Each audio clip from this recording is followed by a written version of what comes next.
अस्सलाम वालेकुम नाज़रीन, मेरा नाम उमर है। आपकी खिदमत में हाजिर हूँ एक नई वीडियो के साथ। सबसे पहले दरख्वास्त है, अगर चैनल को अभी तक सब्सक्राइब नहीं किया है तो कर दीजिए, और अगर मेरा काम पसंद आए तो वीडियो को लाइक भी ज़रूर कीजिएगा। दोनों काम करने के लिए सिर्फ एक उंगली लगानी है आपको अपने फ़ोन पर और ये दोनों काम हो जाएंगे। अली अमीन गंडापुर साहब के हवाले से बहुत सारी खबरें स्पेकुलेट कर रही हैं। कुछ लोग कह रहे हैं कि ये जो उन्होंने बयान दिया है कि मैं वहीं मौजूद था CMJP के हाउस में, कुछ लोग कह रहे हैं जो उन्होंने बयान दिया है कि वो वहीं मौजूद थे, तो ये सरासर गलत बयान है। कुछ इसके ऊपर यकीन भी कर रहे हैं, लेकिन मेजॉरिटी उनकी अपनी पार्टी से भी लोग कह रहे हैं कि नहीं, ये गलत बात कर रहे हैं। अगर आप देखें इस्लामाबाद का जो धरना था, जो सबसे पहले इन्होंने जो धरनों का आगाज़ किया PTI ने, तो उस धरने में भी ये देर से आए थे, जो इन्होंने नाज़ेबा ज़बान इस्तेमाल की थी। तो अगर देखें जो इस्लामाबाद वाला धरना था PTI का सबसे पहला, उस धरने में वापसी पे 8 घंटे के लिए गायब। कहाँ थे जी? कोई मीटिंग चल रही थी, जैमर्स लगे हुए थे, उस मीटिंग पे बिजी था और फिर आ गए। मीटिंग खत्म करने के बाद जी पहुंच गए। अब ये जो इन्होंने एक रविश अपना ली है ना गायब होने की, और फिर एकदम से अपीयर हो जाते हैं, डिसअपीयर हो जाते हैं। वो मिस्टर इंडिया वाला हिसाब नहीं होता कि वो घड़ी पहनी होती है और टक किया, गायब हो गया, नजर नहीं आ रहा, और फिर टक किया, उसके बाद सामने आ गए। तो ये समझ रहे हैं शायद कि अवाम जो है वो बिल्कुल ही बेवकूफ़ है, या जो सपोर्टर्स हैं वो बिल्कुल ही बेवकूफ़ हैं। तो जब आप विकेट के दोनों तरफ खेलने की कोशिश करते तो उसमें फौरन नहीं तो थोड़े अरसे के बाद भांडा फूट ही जाता है। अभी अगर आप देखें जितने भी लोग हैं ना, PTI की जितनी क़यादत है बैठ के कर रही है ट्वीट्स, बयानबाजियां, और कुछ भी नहीं कर रहे। इस जलसे के अंदर ये जो धरने थे, अभी आखिरी जो 2 दिन हैं, इनके अंदर कौन सी क़यादत के लोग बाहर थे? क्या मातज़र साहब बाहर थे? जब भी कोई वक्त आता है PTI पे काम करने का, उमर अयूब साहब ने तो पहला जो धरना हुआ था इस्लामाबाद वाला, उस वक्त भी इस्तीफा दे रहे थे वो, और उसके बाद भी उन्होंने इस्तीफा देने की ट्राई की है। तो ये लोग इस्तीफे लेके पहुंच जाते हैं। क़यादत करने के लिए कोई आगे आता नहीं है। जो क़यादत करने आते हैं वो 8 घंटे 7 घंटे गायब, फिर उसके बाद कभी बीच में, कभी वापस यू टर्न लेके चले गए। इससे पहले वाला जो जलसा था उसमें वापस चले गए थे। तो ये जो अब रविश एक क़यादत ने अपनाई हुई है, मैं नहीं समझता कि अब इनका वोटर सपोर्टर ज्यादा देर इनके साथ खड़ा रहेगा। ये PTI को डिफेम करने वाला काम है, ये PTI को मजीद नीचे ले जाने वाला काम है। ग्राफ मजीद नीचे जाएगा PTI का इन हरकतों की वजह से, क्योंकि इस वक्त सपोर्टर जो है बहुत नाराज है। अगर आप देखें मुख्तलिफ चैनल्स के ऊपर लोग इस वक्त जो PTI के अपने सपोर्टर्स हैं वो भी अली अमीन गंडापुर की बात पे यकीन नहीं कर रहे हैं, और बहुत हद तक पार्टी से नाराज हैं, क्योंकि पार्टी कॉल कुछ देती है, उसके बाद कोई पार्टी के लीडर्स वहां नहीं मौजूद होते, सारे गायब होते हैं और लोग बेचारे खड़े रह जाते हैं, छत्तर खा रहे हैं, पुलिस के आगे खड़े हुए हैं, आंसू गैस बर्दाश्त कर रहे हैं। लेकिन जो पार्टी लीडर्स हैं वो डिसअपियर हैं, फिर अपीयर होने के बाद कहते हैं मैं तो वहीं था। वाह, क्या बात है। और बाकी लोग, अभी मैं उनकी भी बात कर लेता हूँ जो बाहर बैठे हुए ना, वो ट्वीट कर रहे हैं जी हम अब नहीं छोड़ेंगे। छोड़ेंगे नहीं? और भाई इधर आओ ना आप। शहबाज गिल एक नाम है PTI का, शहबाज गिल साहब आए, PTI को इस वक्त जरूरत है, अपनी पार्टी के लिए खड़े हो, स्टैंड लें। नहीं तो अमेरिका में मजे से बैठे हुए। और एक फहरिस्त है, काफी कुछ लोग हैं 5-6 जो बाहर बैठे हुए और बैठकर सिर्फ बयानबाजियां करते रहते, चिल में, कोई अमेरिका में, कोई UK में, कोई कहीं पे और यूरोप में, आराम से बैठ के सिर्फ ट्वीट करो।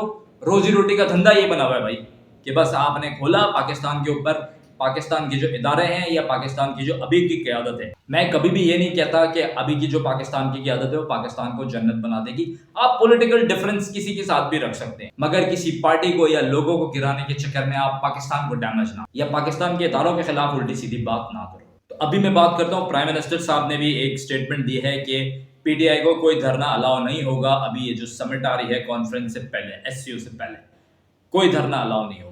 ये बहुत अच्छा उन्होंने स्टैंड लिया है, क्योंकि इस वक्त पाकिस्तान में दूसरे मुल्कों के ऑफिशियल्स आएंगे, रशिया से, इंडिया से, चाइना से, तो हमें अपना इमेज अच्छा रखना है, हमें उनको सिक्योरिटी भी देनी है, और हमें पाकिस्तान को भी एक अच्छे इमेज के साथ पोर्ट्रे करना है। इस वक्त धरने देने का कोई जवाब नहीं बनता। ये सिर्फ एक अनारकी फैलाने की सिचुएशन है। जो 2014 में जो चाइनीज सदर का विजिट था, उस वक्त भी इमरान खान ने धरने दिए, और आज भी यही चीज PTI दोबारा कर रही है कि जब समिट करीब आ रही है तो डिस्टेबलाइज करने की, एक अनारकी फैलाने की कोशिश कर रही है। तो मैं तमाम लोगों से गुजारिश करूंगा जो इनके सपोर्टर्स हैं, आप सपोर्ट करें, बिल्कुल करें अगर आपको कोई पार्टी पसंद है, लेकिन अपने लीडर से सवाल तो पूछें। जो अपीयर हो रहे हैं, डिसअपीयर हो रहे हैं, वो कहाँ हैं? ये जो इतने बड़े नाम हैं, या जो इस वक्त पार्टी की आदत संभाल के बैठे हुए हैं, वो धरने में कहाँ हैं? आप लोगों को छोड़ दिया है सड़कों पर। आपने अपने बच्चे आगे लाने हैं शेलिंग में, आपने अपने बच्चे सड़क पे लाने, गर्मी में लाने, باقی یہ لوگ آرام سے بیٹھے رہیں صرف ٹویٹ کرتے رہیں, یا جو باہر بیٹھے ہوئے وہ کہتے رہیں کہ آخری بچہ بھی لڑے گا. او بھائی تم آ کے لڑو پہلے. تو مہربانی کریں, میں تمام سپورٹرز کو بولوں گا جس پارٹی کو بھی آپ سپورٹ کرتے ہیں پلیز اپنی آنکھیں اور ذہن کھلا رکھیں پھر سپورٹ کریں. اب میں ذرا بات کر لیتا ہوں کراچی کے اندر جو انسیڈنٹ ہوا تھا, دھماکہ ہوا تھا اور اس میں 3 غیر ملکی جاں بحق ہوئے ہیں. تو اب کیا سچویشن ہے اس وقت؟ چائنا جو ہے وہ پاکستان سے بہت زیادہ ناراض ہے ان کارروائیوں کے بعد, کیونکہ چائنیز کو بار بار ٹارگٹ کیا جا رہا ہے. اس وقت بھی ایک کالعدم تنظیم نے ذمہ داری قبول کر لی تھی. پہلے بتایا جا رہا تھا یہ آئل ٹینکر میں دھماکہ ہوا ہے, ایسی کوئی بات نہیں تھی. جو اینی شاہدین وہاں پہنچے, جو یوٹیوبرز بھی ایون وہاں پہنچے, انہوں نے بھی اس چیز کو بڑا کلیئر دکھایا تھا کہ بھائی یہ آئل ٹینکر والا معاملہ نہیں ہے, وہاں کے حالات ہی الگ تھے. صاف صاف لگ رہا تھا کوئی کارروائی ہوئی ہے. اور پوری جانچ کے بعد پھر یہ چیز سامنے آ گئی کہ یہ فورن آفیشلز کے اوپر کارروائی ہوئی ہے.